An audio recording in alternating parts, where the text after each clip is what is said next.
Hello friend, हमारे YouTube channel are के गौतम 107 में आपका स्वागत है। हम एक किसान की कहानी सुनाते हैं। कहानियाँ सुनने के लिए हमारे चैनल को सब्सक्राइब करें। एक बार एक किसान परमात्मा से बड़ा नाराज़ हो गया। कहने लगा, हे परमात्मा, आप मेरे ही साथ ऐसा क्यों करते हो? कभी बाढ़ आ जाती है तो कभी सूखा पड़ जाता है, तो कभी धूप तेज हो जाती है, कभी ओले पड़ जाते हैं। हर बार कुछ न कुछ कारण से मेरी फसल नष्ट हो जाती है।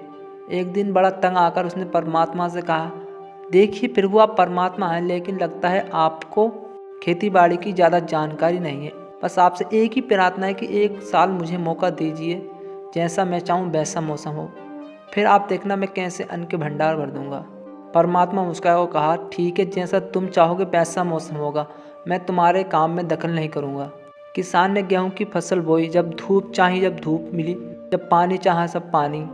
तेज़ धूप, ओले, बाढ़, आंधी तो उसने आने ही नहीं दी।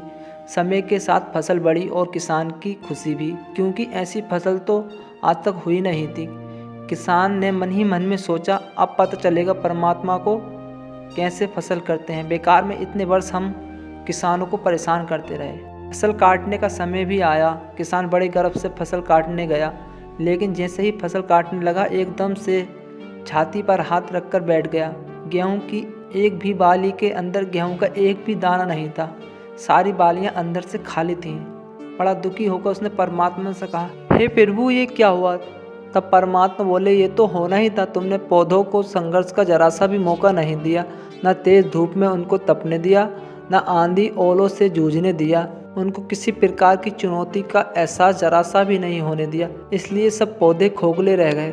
जब आंधी आती है तो बारिश होती, ओले गिरते, तब पौधा अपने बल से ही खड़ा रहता है। वो अपना अस्तित्व बचाने का संघर्ष करता है। इस संघर्ष से जो बल पैदा होता है वही उसे शक्ति देता है व ऊर्जा देता है, उसके जीवन को उभारता है। सोने को भी कुंदल बनने के लिए आग में तपना पड़ता है, हथौड़ी से पिटने गलने जैसी चुनौतियों से गुजरना पड़ता है, तभी उसकी सुंदरता उभरती है, तभी वो अनमोल बनता है। उसी तरह जिंदगी में भी अगर संघर्ष ना हो, चुनौती ना हो, तो मनुष्य खोखला ही रह जाता है। उसके अंदर कोई गुण नहीं आ पाते हैं।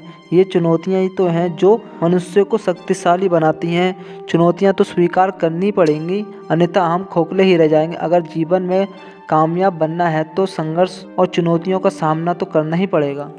कर दिखाओ ऐसा जो दुनिया करना चाहे आप जैसा।